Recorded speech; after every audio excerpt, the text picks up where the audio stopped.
Hey, so what do you do when you going in one direction and all of a sudden there's a major shift?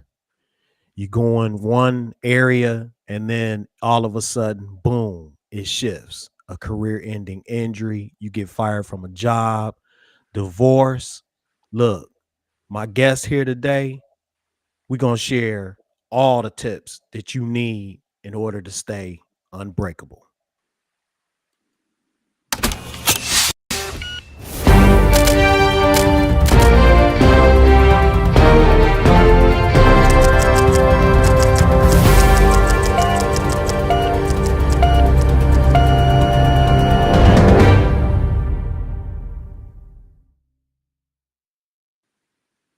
Hey, welcome, welcome, welcome to Unbreakable. Look, y'all, I got a very special guest in the house today.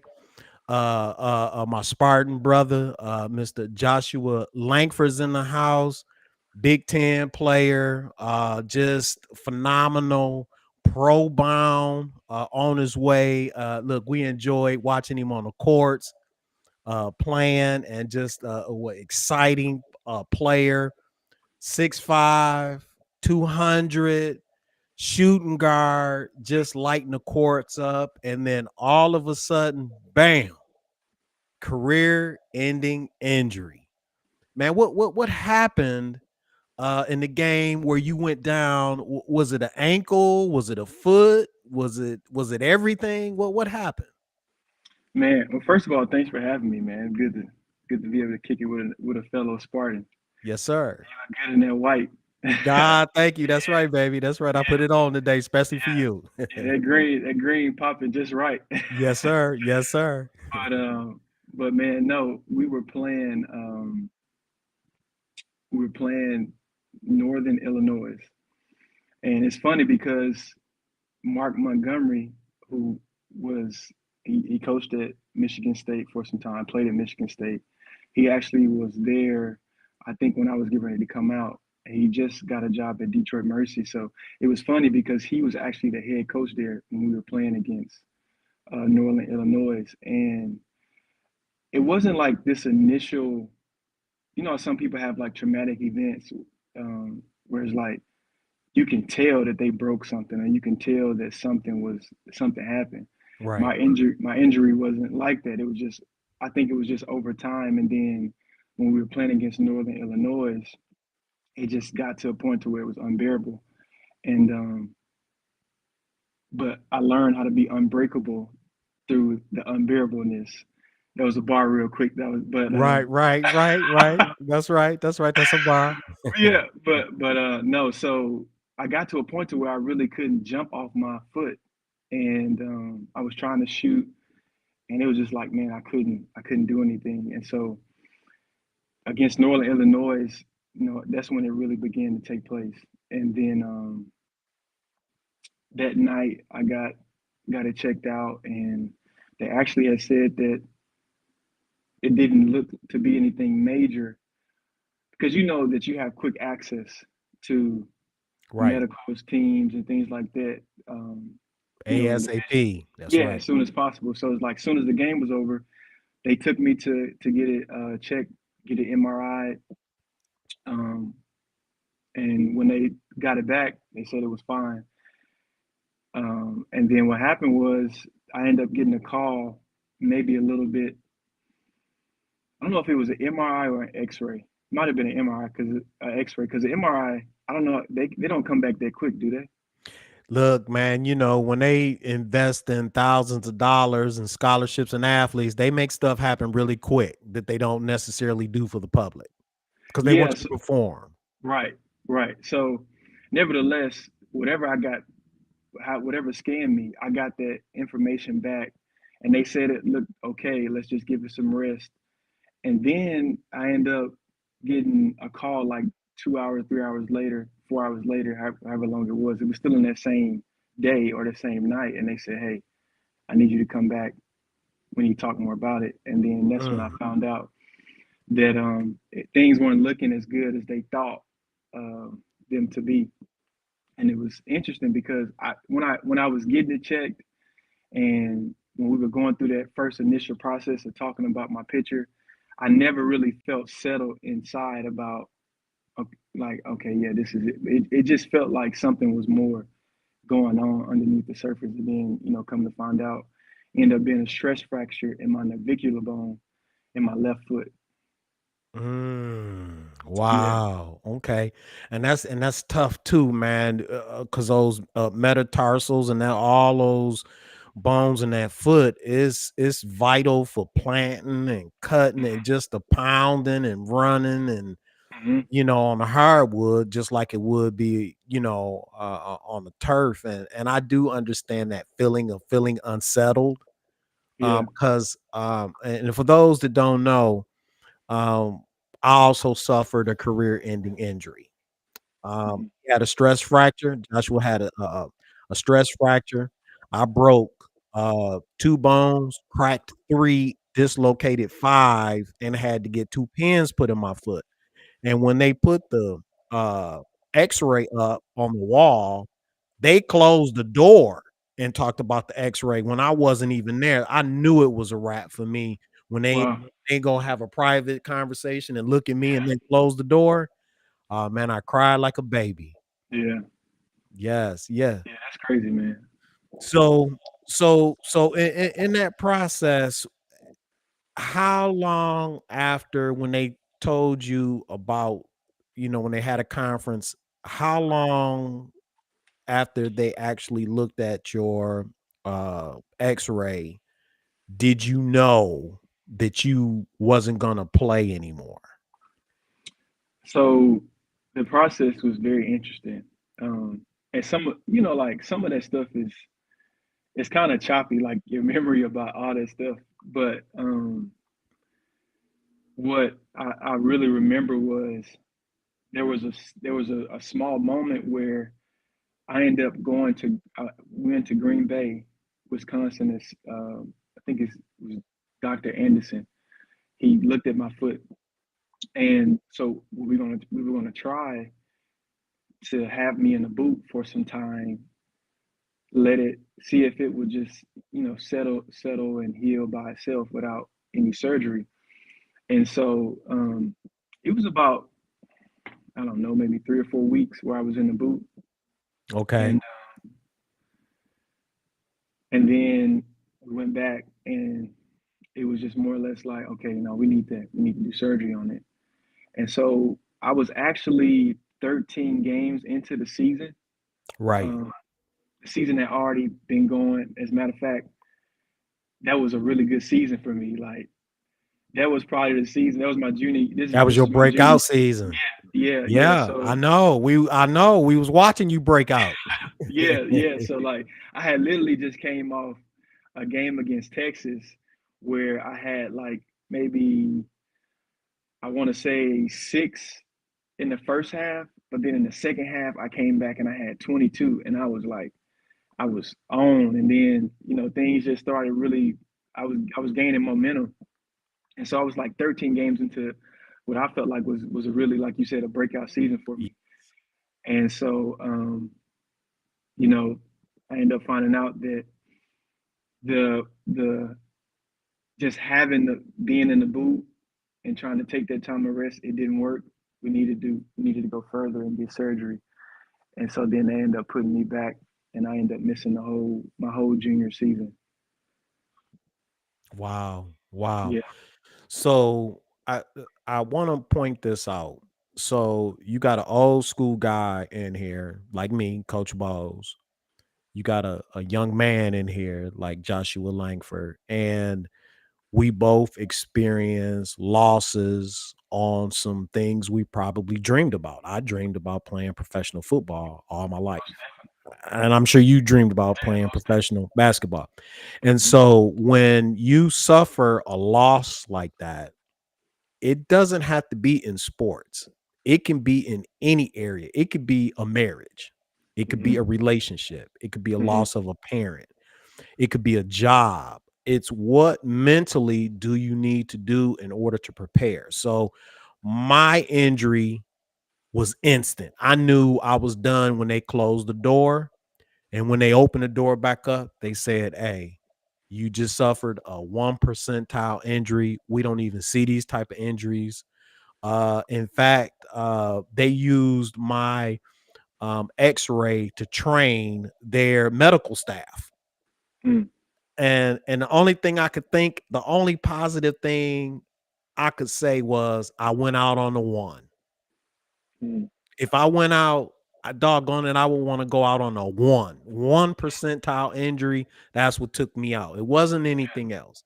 Now it was a mm, little different for you because it was over time. mm. So mentally, what sort of things did you have to go through when it came down to your identity being tied to the game or feeling that emotional setback? What sort of things did you feel or think? And then what did you do to begin to prepare to move on to the next phase? How long did it take you? Man, so like you said, it was over time. And the crazy part about it is I ended up coming back for my senior year. And even in my senior year, preseason, I was ranked like one of the, I don't know, top 40 players in the country, like preseason. Um, I think I'm remembering that correctly.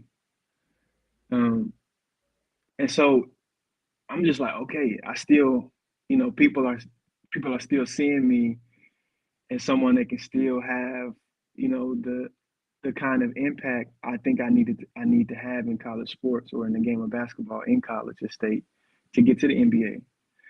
Because like you said, the NBA was my dream. It was the apex for me in my mind. Right. So um,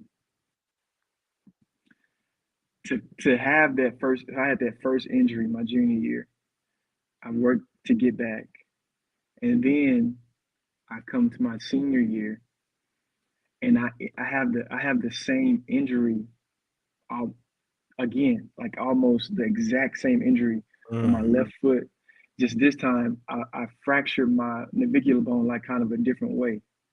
Um, and so you talk about like over time, I experienced back to back injury um, in a matter of almost 2 years, maybe less than 2 years. And a lot of times life can do the same thing, where it's like you feel like you got these back to back. You just kind of like, dang, I can't believe this just happened. Or Right, like, right. can I catch a break? You just kind of like, how the people say life just be life.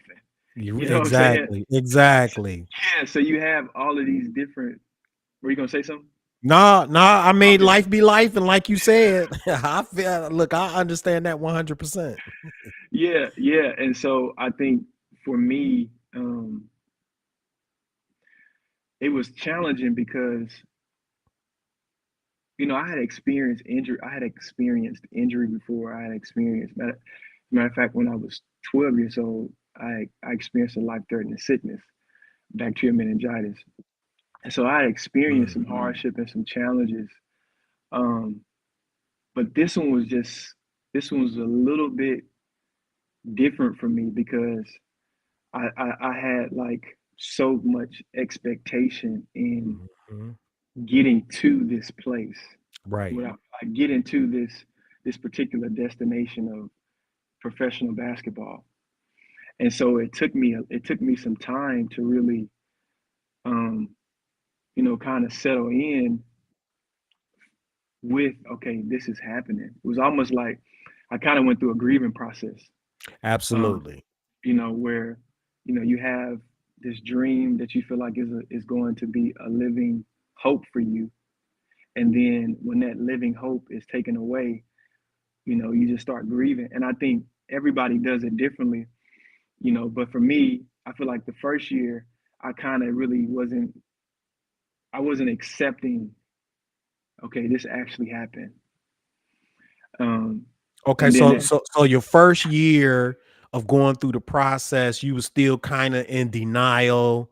And I hate to use that word denial, but I like what the way you said it. You not really haven't accepted it yet.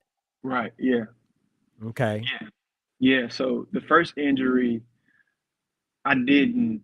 It was hard for me. I didn't really accept it. Like I can tell. I can looking back on it emotionally. I can tell that I didn't accept it because, um, it was just kind of like I just tried to ignore it. Like, okay, yeah, Hmm. this didn't really happen. This didn't, and I tried to cover it up with this reality of, okay, well, I can still be a part of the team. I can still involve myself, which was, I was, those are good things. You know what I'm saying? Like knowing how to still engage with the team or knowing how to still engage um, in whatever it is that you're going through after you experience something traumatic. I think that's good. And also at the same time, there's another aspect of acknowledging the emotional side, the traumatic impact that your emotions feel when you go through something that is traumatic, Right. you know. And so like that first injury, I was like you said, I was kind of like in this stage of denial. And then the second injury, um, I just went into depression. You know what I'm Hmm. saying? So I went that first injury was just I wasn't really accepting. I was denying it, wasn't acknowledging, okay, this is something that has happened. This is how I feel about it emotionally. Because a lot of times you talk about performance, right? Yep. Performance can be so, as an athlete, you can, or anybody that wants to perform at a high level, you can condition yourself in such a way to where you don't always acknowledge the emotional aspect of your life That's right. that actually propels you to perform better. That's You know right. what I'm saying? Like, and so I wasn't acknowledging the emotional side of it. And then, I got to that second year where I just gave up. Like I gave up on just my life. It was just kind of like I actually went on I went on like a 21-day fast. I didn't eat any food. I just drank water. If you look at the pictures um from my junior year, like how I look to my senior year, Right. there's drastic change in like my face, how I look, because I wasn't eating.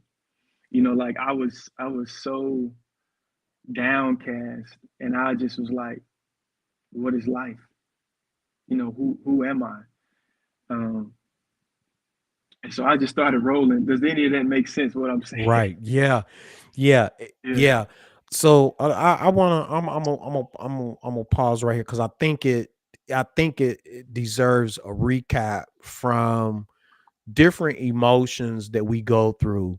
Now, I happen to know what your temperament is. I know what my temperament is because I'm a temperament expert. And so we have very different temperaments. And so you were able to try to support the team, be there near the team, and then you went into a state of depression, and then you didn't eat. Okay. So everybody, look, sometimes we all are going to grieve differently. Griefing doesn't is not a formula for it, except Mm-hmm. for recognizing that you are going through and experiencing a loss and then plugging yourself in with some support and tools to help you deal with it. Now, me, I Right. was opposite. I walked away from my scholarship because I couldn't be Yeah. in the environment. I couldn't Mm-hmm. be around the team. I didn't want to be on campus. And I started drinking and rolling them up, and it was really bad. And I had to come to a place where I had to leave that environment in order to stop doing that. And I didn't watch any football for the next 4 years. Not Yeah. one game, not a high school game, not a college game, not a pro game. And that was the way that I dealt with losing. So we all are going to deal with it separately Mm-hmm. and individually, and the goal really is to get some type of help. So when you were in your depression, how did you begin to come out of that? What sort of things did you do to start recovering? What sort of pre-training because I always talk about in becoming unbreakable, you have to take some of the things you did before you got broken and Hmm. transfer some of them skills over, like 2 a days, practicing all Right. day, running all day. When you Hmm. apply that same energy and effort to get out of a hole or out of depression, what sort of things did you do to begin to come out of that state? Yeah, I think like I was so um, up until that point, I had been so dependent upon what I could do. You know, we talking about like being a high performer, right? And this is you get to Michigan State, you get to the what we would call like the blue bloods. Like when you get to this level, it's kind of like you believe that the way that you get here, which is was is partially true, what I'm about to say, but it's not.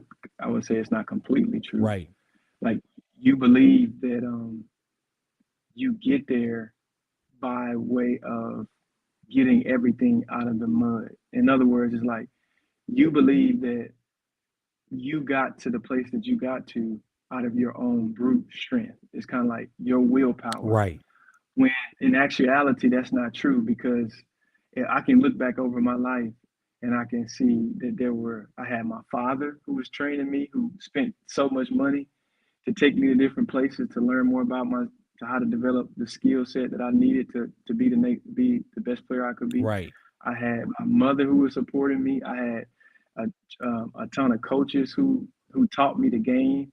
I had a wonderful high school coach um, who coached at a high level, which means that he exposed me to what it was like to be a part of a Division I program. And then when I got to college, I had Tom Izzo, who was a Hall of Fame right. coach, Definitely. put me in the position that I needed to be in. I had a strength coach who taught me how to take care of my body that was really good in Michigan State and in high school. So I had all of these different people around me that if I really look at it, um, those are people that were sent into my life to come alongside of me to actually help me be the best that I can be. So in actuality, it wasn't just me who got me to Michigan State. You know, it was people that were sent into my life to help me. And so to tie it all into answering your question, it was somebody else that came into my life that um, that mentored me out of that place. He was a pastor then. He's currently a pastor now. And when I met him,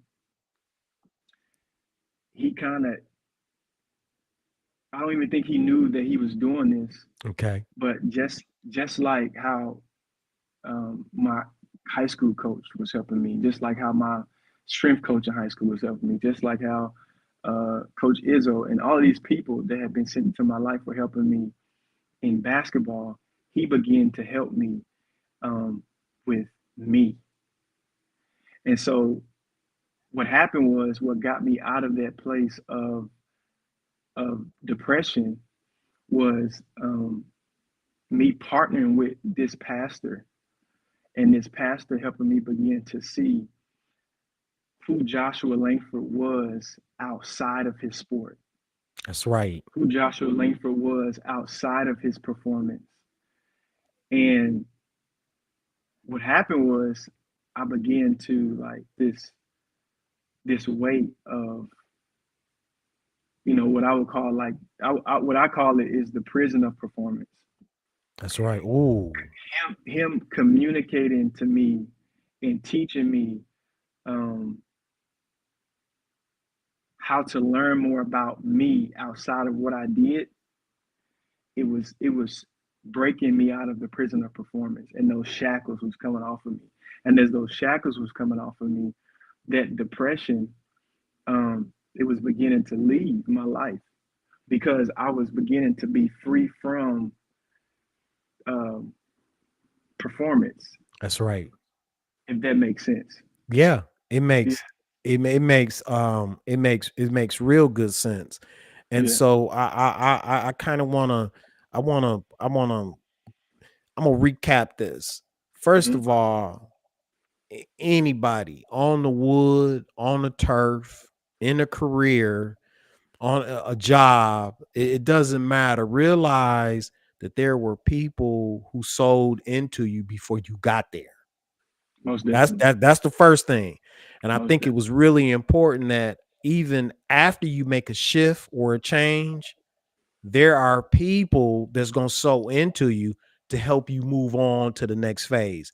That's why Hmm. getting coaching is so important. And it doesn't matter what level you performing at. Having a coach, having a career coach, having a spiritual coach, having someone to continue to sow into you to get to the next level, having a financial coach, all of these things are important. And those things is what help you become unbreakable. Hmm. That's super that's super important. And thank you, Pastor, for that too, by the way, because we can get caught up to where we don't really deal with our emotions, and the sports determine who we are Right. in our identity, and you Hmm. do have to find another identity. Yeah. And it was my dad who helped me um determine who my identity was. He gave me work skills. He always kept me with him. He showed me what I could do. He always took me to practice. He exposed me to other coaches. And I knew that once I got hurt, if I left that environment, I knew how to work. Hmm. And so I was instantly able to be a part of a program. I got a job, and I actually stayed at that program for 13 years, left, coached college football, head coach. Had an opportunity to move on and continue my coaching career, but I chose to be a dad and a family man. And I coached, high school football after that. And I just always stayed involved. But that initial healing process took some time in order to be back around the sport. And Hmm. and I loved helping prepare other people, and I saw that I could do that not only on the field, but off the field is equally as important, because again, it goes to what you said. What's your identity? Who are you really before you even went into the sport and became famous? And who are you after the sport? Hmm. And so I have a question I want to ask you. If you had to do it all over again, going into Michigan State, Hmm. what sort of mindset would you have changed or added to? For example, I would have been there 5 years, but I think I was there like 4 years and 2 semesters. Okay. Hmm. And 30 Hmm. credits left before I was going to have a psychology degree, which I didn't even want. But um, uh, my whole, if I had to do it over again, I Hmm. would have been preparing to get a master's, because 5 years you should be able to get a master's. Hmm. I would have made. I probably wouldn't have went to no parties. I Hmm. probably would have been about my business, because it's a short period of time and you don't know when it's gonna change on a dime. And I probably would have collaborated and met more people and tried to do more partnerships Hmm. outside of the football world. Hmm. Those are three things I would have done differently. I would have had a vision for what I'm gonna do after college. Even if I thought I was gonna go pro, it's not if you don't go pro, what was gonna happen? Because I didn't even consider that. I didn't even ask that. I mean, I knew all of, like you said, it's the performance Hmm. bondage, because I can perform in a way that will make people play me. That was my attitude. Right. And so what sort of things would you have done differently? Or what advice would you tell young cats going into the college game that they should do or add to their repertoire? Um, I would say, man, I would have been more present. And I know that sounds very simple, but I just believe that the way that the way that God works, I believe that He sends you everything that you need. I can look back, everything that you just talked about, that you said you would tell people to do, Mm-hmm. or that you would have done differently. I can look Yes. back over all areas of my life and see God sending people. First, my father, um, but then also other people while I was in state to sow those kind of seeds in my life. But I was so not in the moment. There's a proverb that I've been really chewing on lately, and it talks about how the diligent man or the diligent person, they know how to work their land. And in working their land, it produces an abundance of food. But then Ooh, it's but then it says the one who chases fantasies will then come to ruin. That's heavy. that's ooh. That's Come on heavy. now. That's Come heavy. on now. But the wisdom of it is simply being present. I was talking about this principle with my sister, and she was like, "Yeah, that's just being present."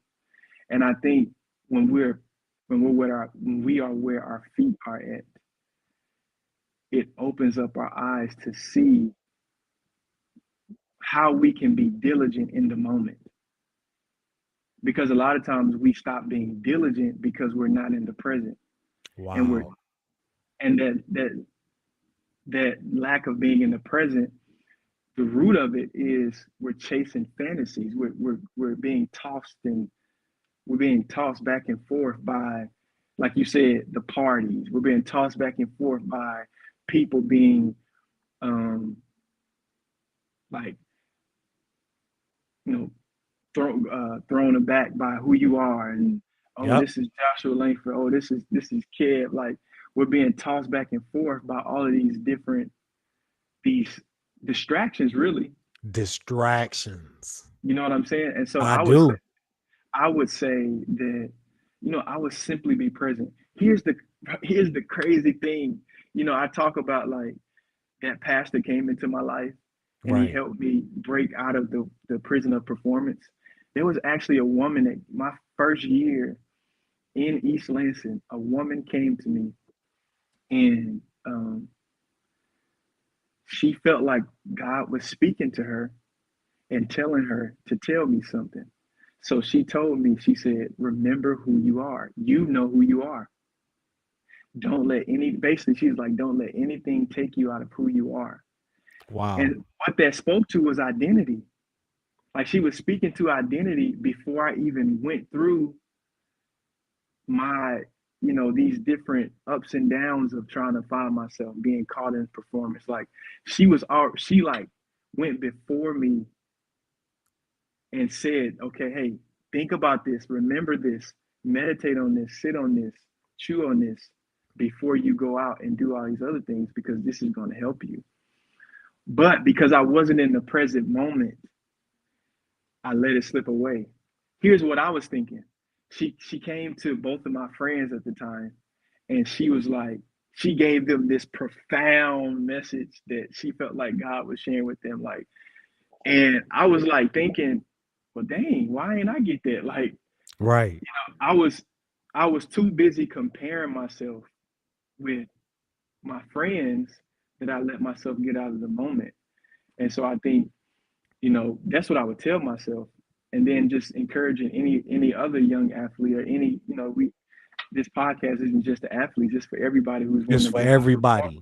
high performer, like be in the moment. And it sounds so simple, but it's so profound because in the moment it's these ingredients that we can find for success and for victory and for overcoming situations that we thought, man, how did this situation even get into my life? Like the moment helps you stay connected to those ingredients, those nuggets that are placed in our life, I believe by God to help us experience a good life and, experience what it's like to actually be fulfilling our potential as people.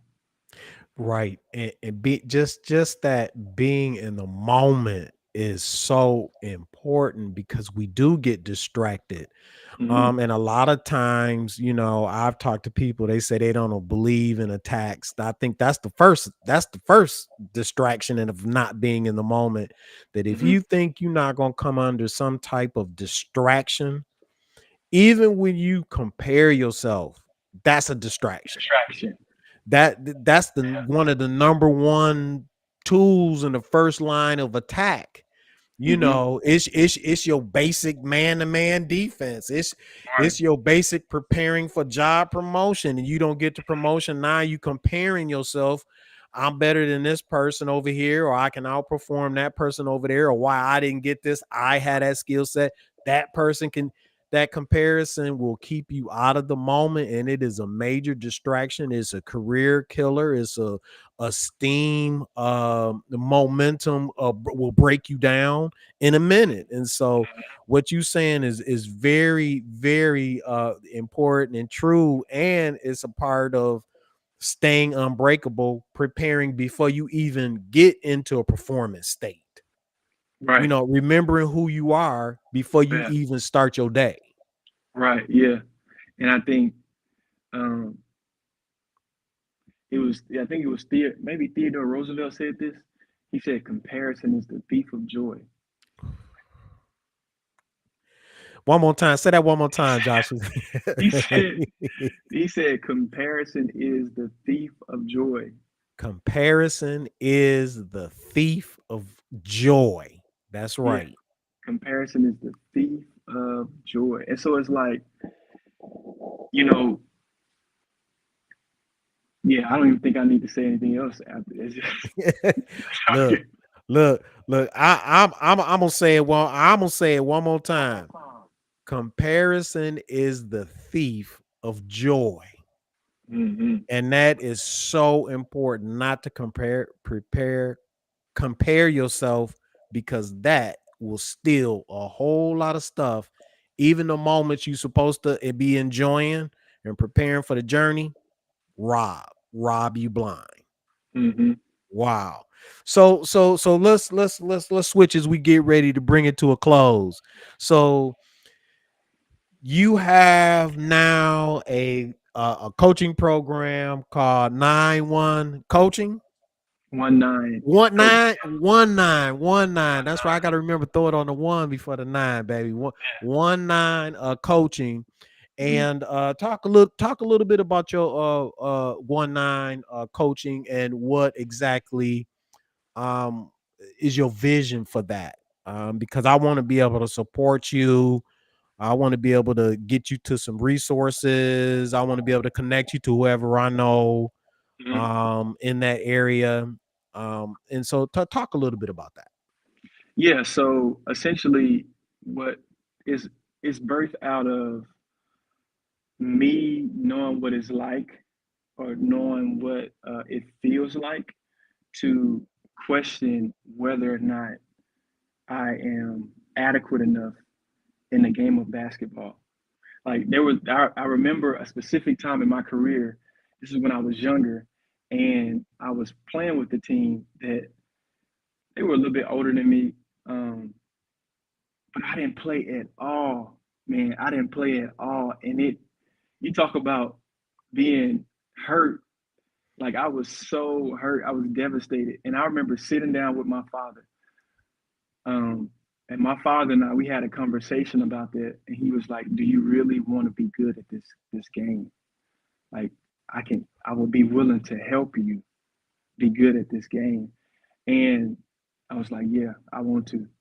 And so from that day forward, man, my dad and I, my dad is my guy, man. Look, My I dad is understand my that. guy. So, man, we spent countless hours in the gym. I mean, countless hours. I have some stories, man, that you'd be like, man, what? Like, me and my dad spent countless hours in the gym, and um, I think did we do everything perfectly? No, I don't think so. But No, also at the same time, we were pursuing um, basically this journey or this dream of me. fulfilling my potential. And this is what I might diverge a little bit. Is That's it okay? okay. Yeah, And absolutely. 'Cause look, we keeping it real on Unbreakable. yeah, and so actually what happened was how I got even more settled in, let being okay with letting go of going to the NBA was that I realized what got me on the journey before. Like I realized that I began the journey. I didn't really have the NBA in mind when I began the journey. That was something that I began to grab a hold of as I start seeing myself getting better, and I start like, oh man, I would like to do that. But the reason why I started the journey was simply just to be my best self in the game. It was because my dad and I decided that, hey, let's just pursue this journey of optimizing myself in my skill set, or learning how to be as skilled as I possibly can, learning how to master this game so that I can be the best that I could be. Simple as that.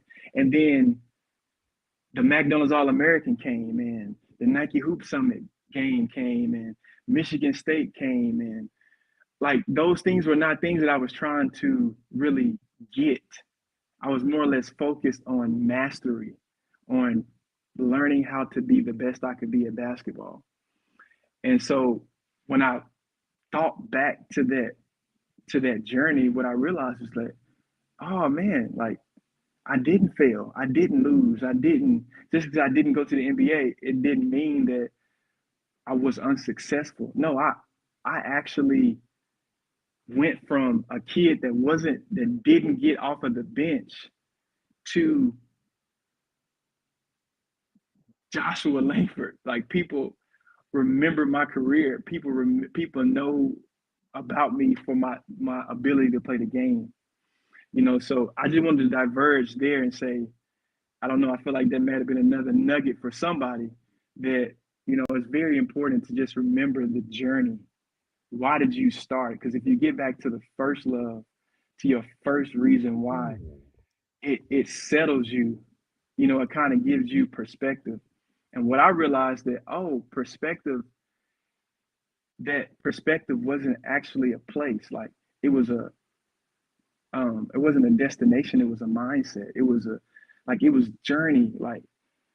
And so, um, but yes, I just wanted to diverge there because I felt like we needed to go there real quick. I, You got anything on that? no, I'm glad I'm glad you did because I think as you were explaining that, I was reflecting back, as you were speaking, um the journey we don't know at the end. I think at the end, I when I got started, um it started because my mother told me I couldn't follow instructions. And I said, because I think I said, you know what? I think I would like to play pro football. She was like, man, you would never play no pro football, any other type of ball, because you don't like to be told what to do. You can't follow the instructions. If a coach told you to do something, you would tell the coach you what you gonna do and what you not gonna do. It was Mm-hmm. that day I went outside, waited for my dad to pull up in the driveway, and I said, Dad, Mama said I can't follow instructions. Would you take me to go sign up to play football? That's how I got started. And it Wow. really got started because I enjoyed playing Mm-hmm. and getting back to that love of running, and people can't catch you, they can't touch you. That's how I Yeah. end up being a running back. And Yeah. getting back to them things that you love, I think is so important, even in your career. And a lot Man. of people are lost because they're doing things to survive, they're doing things to live. And I think that hurts their mental health, their mental wellness, Mm-hmm. versus understanding how you're wired, Mm-hmm. staying in the moment, not comparing yourself, Mm-hmm. not comparing yourself, and Hmm. getting back to them things that you love to do. And a lot of people don't know what they love to do. And that's why what Unbreakable does with personality temperaments, understanding how you're wired, showing people where their strengths are so that they can be healthy in their performance and be happy in life. Yeah. That was real good, getting back to doing what you love. And so, Yeah, man. I wow. Can we keep going on this? Yeah, go ahead. Let's do it. I just yeah, I just think like the way to if I think about the moments where I performed at my highest level, like when I was just kind of like on autopilot, where everything was clicking.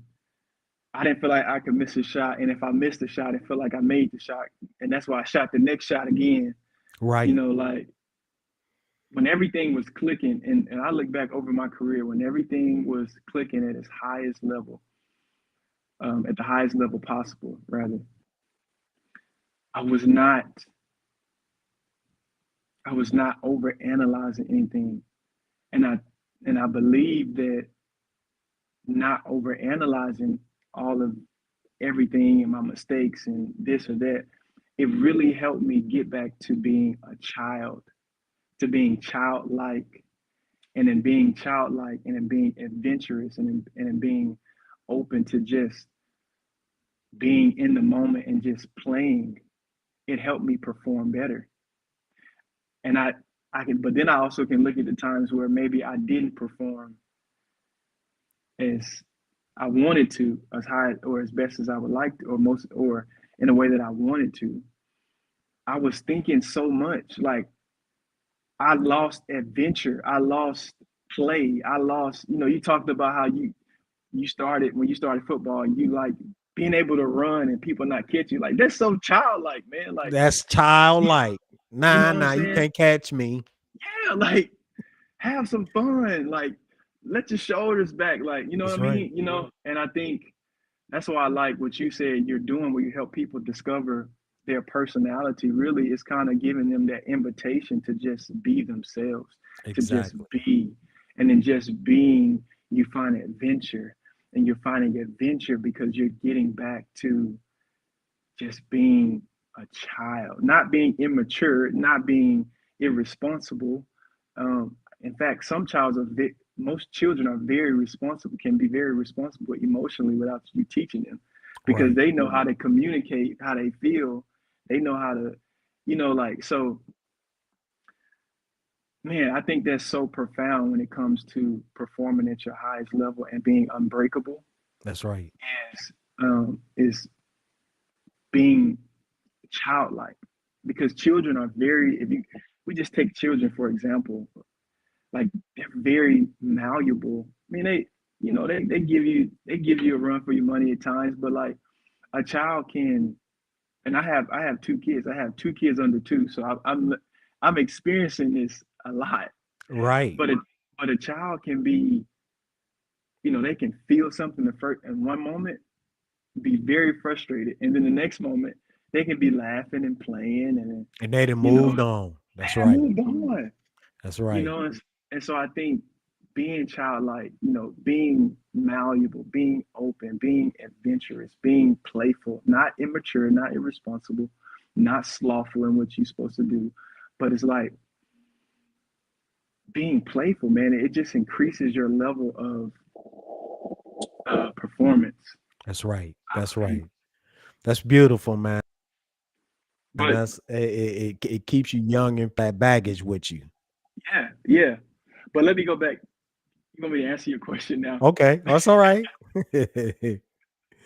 I just feel like, man, we should talk about that, because I just think that was something that we should talk about.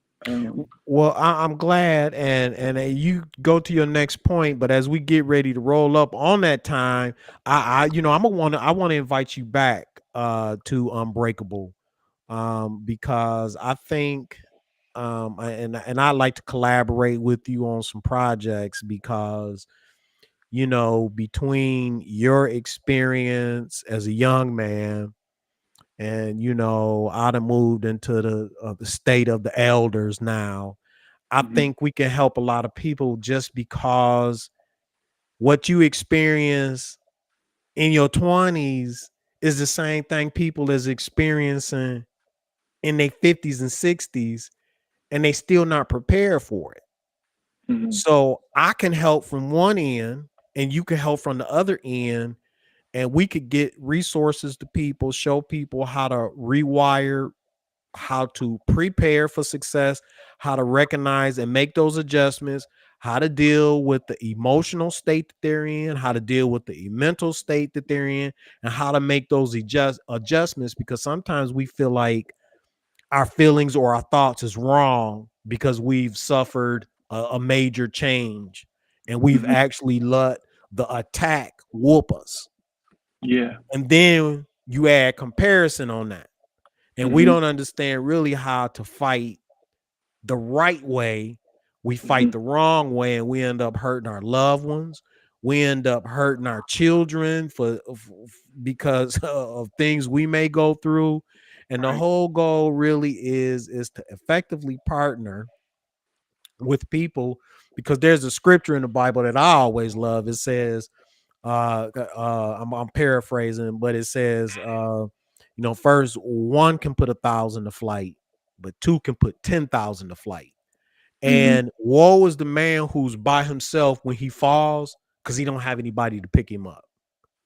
So Yeah, you that's tough. can't isolate. You really need to collaborate and partner with people through your journey in life, whether you are being successful or whether you coming from a place of distress. Is really all about that community, that love, that partnership, and those healthy collaborations. That's Hmm. super important. And so you can go but just I just want to make sure I invite you to come back just in case if we Yeah. don't get there. But so as we get ready to wrap it up, talk about, share with what you would want people to take away from this, from your experience. Yeah. So I'll answer the previous question and then I answer this question at the same Okay. time. Um, and then also I would love to collaborate. I think. I mean, I even think the bald head is just. I think Look, that I might be know, a right? sign. That's Yeah. right. That's right, Yeah. baby. That's right. Yeah. But no. So I mean, I think, man, ultimately we all want to be able to perform at the highest level that we were created to perform. I don't think there's anything wrong with it. Um, I think that's actually how we're wired. I'm not the personality coach, so maybe you can dive deeper into that. But I believe that that's how we were wired, and so essentially what I'm trying to do at 19 coaching and 19 sports is just help young high school athletes learn the tricks of the trade that I was able to gather on my journey with my father, in trying to be the best athlete that I could be. So essentially, I want to be able to develop high school athletes in their skill set when it comes to the game of basketball. As simple as that. Right. Um, and then because it does something to you emotionally when when you have confidence in your skills. And you talked about, um, earlier in our conversation where your dad teaching you the things that he taught you.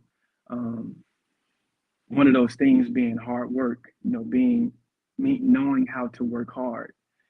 Even if a high school athlete goes through like this coaching journey with me, it doesn't mean that they won't get anything out of it, because they'll still be learning how to be diligent.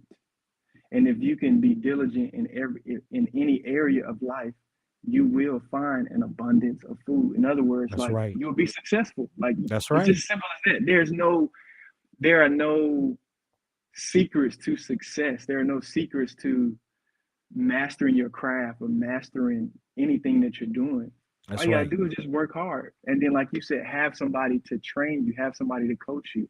And so what I want to do at 19 Sports, 19 Coaching, is essentially come alongside a high school athlete, and coach them in how to develop themselves as a high school basketball athlete.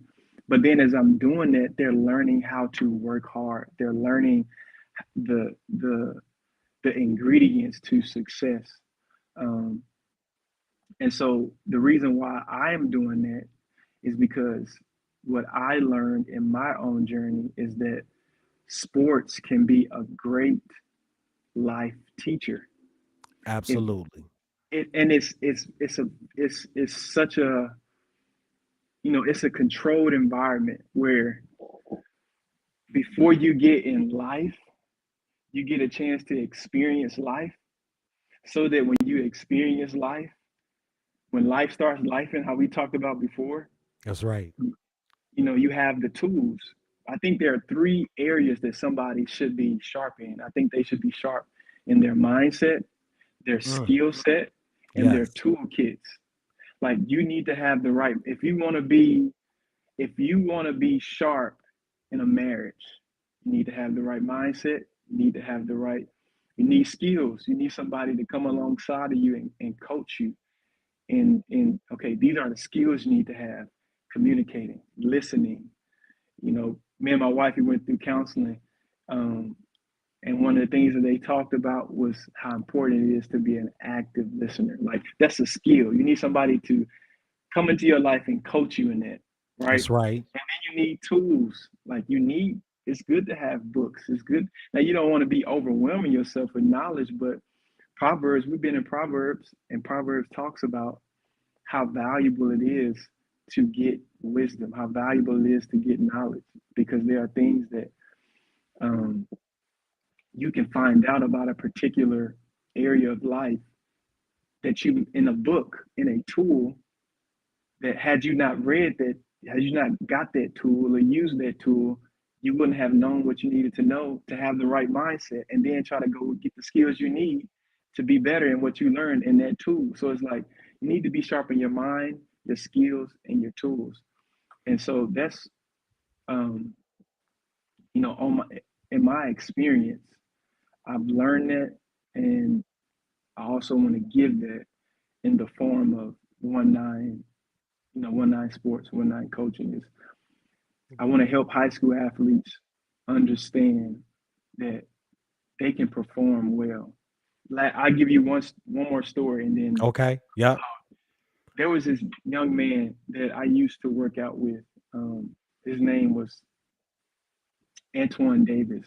When I first met him, man, he was he wasn't the best. He was not the best. Let's put it that way.